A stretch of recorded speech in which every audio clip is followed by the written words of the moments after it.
कहा था रैली के अंदर भाई अपनी एक गाय और भैंस ले लो, आपको लोन दे दिया जाएगा और पाल लो, अपने बच्चे पाल लो। हमारे पास तो हम किसान के बच्चे हैं, पहले से गाय भैंस बतेरी हैं, और भी दो ले लेंगे, उन्होंने कह दिया, कोई दिक्कत वाली बात नहीं। लेकिन वो अपने झोले की तनी तैयार कर लें, तीसरी बार मुख्यमंत्री नहीं बनेंगे। अगर सरपंच ऐसे बैठे रहे तो उनको पता चल जाएगा। गाय भैंस हम तो फिर भी चराते, कहीं ना कहीं मिल जाएंगे उनको, लेकिन वो झोला लेके जरूर मिलेंगे। टेंडरिंग के बहाने ठेकेदारों के सहारे और पंचायतों के पैसे पर अधिकार पे ये डाका मारना चाहती है सरकार। वो डाका हम पड़ने नहीं देंगे अपने अधिकारों पे। सरपंच एसोसिएशन सफीदों की तरफ से देखिए, जब तक हमारी मांगे मानी नहीं जाती और सभी पंचायतें धरने पर हैं, तब तक हम कोई भी कार्रवाई नहीं करेंगे, कोई भी प्रस्ताव कोई पंचायत पारित नहीं करेगी। 45 गाँव के अंदर एक भी गाँव में एक पैसे की भी ग्रांट भेजी नहीं गई है। 1100 करोड़ रुपए की झूठी घोषणा कर दी गई है। और देखिए, ये पुरानी जो एंट्री है क्रेडिट 2037 रुपये की है। इसके बाद इसमें कोई एंट्री आपको नज़र नहीं आएगी। ये अभी हाल ही में अपडेट की गई पासबुक है, यानी कि पैसे अभी तक आए नहीं है। बिल्कुल, अभी तक किसी भी खाते में कोई पैसा नहीं आया है। पूरे 45 के 45 सरपंच आपके सामने हैं, किसी के भी खाते में एक सिंगल रुपया भी नहीं आया। जिंदाबाद, मुर्दाबाद, मुर्दाबाद। आएगा तो लगाएंगे, झूठ बोल, आएगा तो लगाएंगे। लगाएं कहाँ से? है ही नहीं खाते में, बताओ कहाँ से लगाएं? कि जांच करवा ले 2 साल की, और उनको पता चल जाएगा कि ई टेंडरिंग के माध्यम से कागजों में काम हुआ है, धरातल पे काम ही नहीं हुआ। दूध का दूध, पानी का पानी हो जाएगा। कौन चोर है और कौन सेवक है?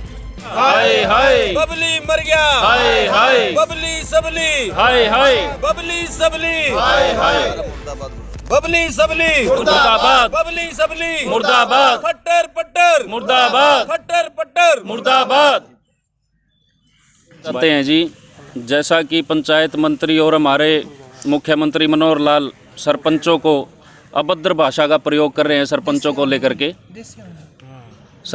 लेकर के अभद्र भाषा का प्रयोग कर रहे हैं। वो कभी चोर कह के संबोधित करते हैं, कभी कुछ। मैं ये कहना चाहता हूँ कि हम यहाँ पर बैठे हैं गांव देहात की लड़ाई लड़ने के लिए, और जो पंचायतों का पैसा होता है वो पंचायतों का हक होता है। हमारे को जनता ने चुन के यहाँ पर भेजा है, जनप्रतिनिधि हैं। तो सबसे पहले तो पंचायत मंत्री और मुख्यमंत्री इस बात के लिए माफ़ी मांगे जो उन्होंने संबोधन किया है, कोई चोर कह के, कोई डाकू कह के। और दूसरा, हम ये चेताना चाहते हैं सरकार को कि अपने गांव के अधिकारों पर हम डाका नहीं पड़ने देंगे। ये जो सरकार चाह रही है ना कि ई टेंडरिंग के बहाने ठेकेदारों के सहारे और पंचायतों के पैसे पर अधिकार पे ये डाका मारना चाहती है सरकार, वो डाका हम पड़ने नहीं देंगे। अपने अधिकारों पे, अपने हकों पे डाका नहीं पड़ने देंगे। किस तरह का डाका आज क्या मारना कुछ कहना चाहोगे? आपने एप्लीकेशन भी लिखी है जी, आज एक एप्लीकेशन लिखी है ये सरपंच एसोसिएशन सफीदों की तरफ से। देखिए, जब तक हमारी मांगे मानी नहीं जाती और सभी पंचायतें धरने पर हैं, तब तक हम कोई भी कार्रवाई नहीं करेंगे, कोई भी प्रस्ताव कोई पंचायत पारित नहीं करेगी। गांव में जो भी विकास कार्य के लिए ग्रांट आता है, अभी जो आएगा तो वो पास करोगे नहीं करोगे? फिर क्या आप एक बात बताओ, ग्रांट पहले तो आई ही नहीं है। सफीदों ब्लॉक के 45 गाँव के अंदर एक भी गाँव में एक पैसे की भी ग्रांट भेजी नहीं गई है। 1100 करोड़ रुपए की झूठी घोषणा कर दी गई है, और बाद में सरकार वो जुमला बता करके उसको खारिज कर देगी कि जुमला था। मुख्यमंत्री तो कह रहे 1100 करोड़ रुपए दे दी गई है। 1600 सरपंच है ये हरियाणा के, उनका काम शुरू कर दिया गया। भाई साहब, हम प्रेस के माध्यम से आपके सामने आपको दिखाना चाहते हैं। हमारे सरपंच नरवैर सिंह जी हैं, ये दिखा रहे हैं, और ये चेक बुक है इनकी, ये पासबुक में देखिए, ये पुरानी जो एंट्री है क्रेडिट 2037 रुपये की है। इसके बाद इसमें कोई एंट्री आपको नज़र नहीं आएगी। ये अभी हाल ही में अपडेट की गई पासबुक है, यानी कि पैसे अभी तक आए नहीं है। बिल्कुल, अभी तक किसी भी खाते में कोई पैसा नहीं आया है। पूरे 45 के 45 सरपंच आपके सामने हैं, किसी के भी खाते में एक सिंगल रुपया भी नहीं आया। मुख्यमंत्री तो ये भी कह रहे हैं कि भाई मार्च तक पैसा लगा लो, नहीं तो वापसी। लगाएं कहाँ से? आएगा तो लगाएंगे। झूठ बोल, आएगा तो लगाएंगे। लगाएं कहाँ से? है ही नहीं खाते में, बताओ कहाँ से लगाएं? और जब तक मांगे नहीं मानी जाती तब तक लगाएंगे नहीं। देखो, ई टेंडरिंग के माध्यम से जो ठेकेदारों से सरकार काम करवाना चाहती है, हम वो ऐसा कतई नहीं होने देंगे। ठेकेदारों के माध्यम से जो गांव देहात का जो हमारा पैसा है, जो हमारे गांव के विकास कार्य के लिए लगना चाहिए, हम उस पर डाका नहीं पड़ने देंगे। ये सारी सरपंच बैठे, सरपंच एसोसिएशन सारी सफीदों की यहाँ पे मौजूद है, और यही निर्णय लिया गया, हम उस पर डाका नहीं पड़ने देंगे बिल्कुल भी। आगे का प्लान क्या रहेगा फिर आपका? आगे का प्लान भाई, जो हमारी 25 सदस्यीय कमेटी है वो जैसा भी निर्णय करेगी, चंडीगढ़ कूच के लिए कहेंगे तो हम जाएंगे। अच्छा, कि हर जो विधायक है उनके घर पे घेराव चलने की बातें हो रही थी। अभी जो जजपा और भाजपा के जो विधायक हैं, जो हमारी 25 सदस्यीय कमेटी है, उन्होंने प्रस्ताव डाला है कि जितने भी जजपा के और भाजपा के जो विधायक हैं और एमपी हैं, उनके निवास स्थान का घेराव करना है। लेकिन सफ़ीदों में तो कोई विधायक है नहीं, ना जजपा का ना भाजपा का।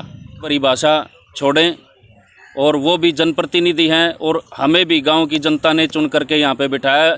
गांव की जनता ने, मतलब एक बात बताओ, आप चोर कह के सरपंचों को संबोधित कर रहे हो। गांव की जो जनता है, क्या उसको समझ नहीं है भी उन्होंने चोर को चुना है या काम करने वाले सरपंच को चुना है? पढ़े लिखे को, जितने मेरे साथी यहाँ पे बैठे हैं, आप कैमरा घुमा लो, सारे पढ़े लिखे हैं। कोई बीए है, कोई एमए है, कोई बीटेक है, कोई एमटेक है।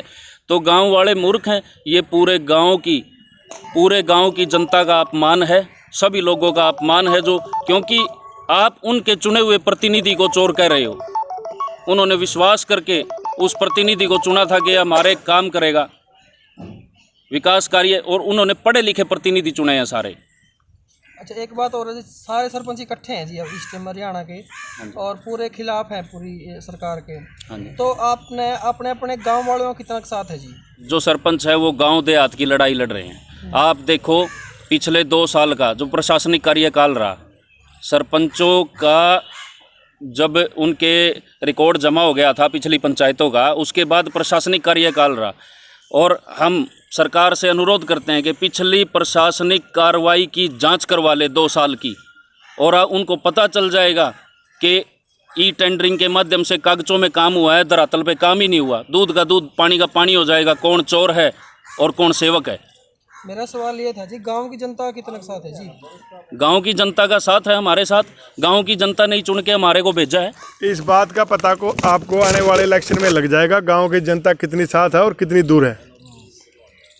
क्योंकि अब फिलहाल अगर गांव की जनता साथ नहीं आएगी तो उनका पता नहीं चलेगा ना कि ये जो सरपंच हैं इनकी पावर कितनी है। गांव की हम छोटी सरकार हैं, जिन्होंने बना के हमें यहाँ भेजा है। रोज़ वो यहाँ काम से आते हैं, आके देखते हैं हम क्या कर रहे हैं। क्या सरपंच इस धरना स्थल पे बैठने के लिए बनाए गए थे?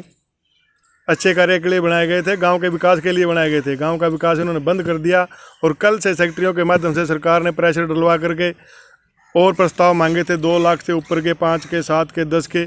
हम सभी ने इकट्ठे हो गए अपनी अपनी कार्रवाई यहाँ रख दी है। कोई प्रस्ताव नहीं डाला और सरकार को चिताया है और लिख के दे दिया है, आगे कोई कार्य नहीं होगा जब तक हमारा फैसला नहीं होता। और सीएम मनोहर लाल जी का हमने उन्होंने कहा था रैली के अंदर, भाई अपनी एक गाय और भैंस ले लो, आपको लोन दे दिया जाएगा और पाल लो, अपने बच्चे पाल लो। हमारे पास तो हम किसान के बच्चे हैं, पहले से गाय भैंस बतेरी हैं, और भी 2 ले लेंगे। उन्होंने कह दिया कोई दिक्कत वाली बात नहीं, लेकिन वो अपने झोले की तनी तैयार कर लें, तीसरी बार मुख्यमंत्री नहीं बनेंगे। अगर सरपंच ऐसे बैठे रहे तो उनको पता चल जाएगा। गाय भैंस हम तो फिर भी चराते कहीं ना कहीं मिल जाएंगे उनको, लेकिन वो झोला लेके जरूर मिलेंगे। अगर अभी भी सरकार ने नहीं सुनी, इसके बाद फिर क्या प्लान रहेगा जी? फिर इलेक्शन आएगा। इलेक्शन में जैसे सरकार को सुनाया जाता है, गांव और देहात के लोग जैसे सुनाते हैं, शहर भी गांव देहात से ही बड़े हैं, वही लोग तो आगे बसे हुए हैं शहरों में। अगले इलेक्शन में तो जी 1-1.5 साल पड़े हैं पूरे, 2 किलो। कोई नहीं, इतना दंड पहलेंगे, तैयारी करेंगे, दूध खावांगे, फिर मशीन आओगे और दबा के बटन दबाओगे। 2 साल तक काम में कोई काम नहीं होगा? काम नहीं होंगे, वो जुन से हैं वह तो करेंगे। इतने बैठे हैं, नहीं फैसला होगा फिर देखी जाओगी जी। तो जैसे कांग्रेस सरकार कितना साथ दे रही है विपक्ष में? कांग्रेस सरकार साथ, अगर वो शासन में होती तो देती, अगर है ही नहीं है तो वो साथ क्या देगी। वो धरने पे आए थे विधायक जी, अपना समर्थन करके हैं, हम उनका मान सम्मान करते हैं इस बात का। तो जेजेपी के विधायक है वो भी रामकरण काला, उनके द्वारा भी जेजेपी का जो विधायक है वो समर्थन में है सरपंच, वो जो समर्थन में आएगा उसकी बात हम भी मानेंगे, उसके साथ मान सम्मान भी करेंगे। गांव में आएगा उसका भी सम्मान करेंगे। जो सरपंचों की आवाज़ उठाएगा उसके साथ हैं हम। रामकरण काला जी का हम धन्यवाद करते हैं इस बात का, उन्होंने हमारी आवाज़ उठाई है। अच्छा, गांव के सरपंचों के खिलाफ तो मतलब सरपंचों ये जो तैयारी कर रहे हैं अपनी आगे लड़ने की, इसमें क्योंकि आप लोगों के ऊपर जिला परिषद होते हैं, जिला परिषद की क्या भूमिका इस मामले में? जिला परिषद के आए थे जो अपने मेंबर हैं यहाँ से, उन्होंने समर्थन दिया है। ब्लॉक समिति वालों ने भी सबने समर्थन दिया है। चेयरमैन साहब भी आए थे, वो अपनी बाइट दे के गए थे उस दिन। वो हमारे सभी साथ हैं, हमारे से बाहर थोड़ा हैं, वो गाँव से ही हैं। कलेक्टर जी ये कह रहे हैं कि भाई ई टेंडरिंग आने से पारदर्शिता आएगी, ठीक है, और जो सरपंच आज विरोध कर रहे हैं कहीं ना कहीं वो जैसे खाना चाहते थे उनको खाने को नहीं मिल रहा, इसलिए वो विरोध कर रहे हैं। जब हम सरपंच को नहीं बने थे, जब ई टेंडरिंग चालू थी क्या? तो फिर हमने जब भूखे मर रहे थे। अभी जितने भी गांव में पिछले 2 साल से विकास कार्य नहीं हुए हैं और जो कागजों में दिखाए गए हैं उनके 6-6, 7-7, 9-9 लाख रुपए मांग रहे हैं आकर के ठेकेदार। जो हमारे गांव में विकास ही नहीं होता उनको पैसे हम कहाँ से दें, कहाँ से प्रस्ताव डालें? इस बात की जांच कर लो। आज भी इस बात का रौला पड़ रहा है थोड़ा, ये भाई बैठे हैं इनसे पूछ लो। सरकार कह रही है कि वो हमारे को खाने का मौका नहीं देगी, लेकिन हम पहले भी कह चुके हैं कि हम भी सरकार को ई टेंडरिंग के माध्यम से खाने का मौका नहीं देंगे। हम अपने हकों की लड़ाई के लिए बैठे रहेंगे। सरकार चाहती है तो इनको अधिकार दे दे क्या खाने का, इनको अधिकार दे दे ई टेंडरिंग के माध्यम से, ठेकेदारों के माध्यम से हमारे जो ये पंचायतों के अधिकार है इनको खा जाए जो पैसा है। बताओ, अब गांव के विकास के लिए गांव के लोगों ने हमें चुना है, ठेकेदार को नहीं।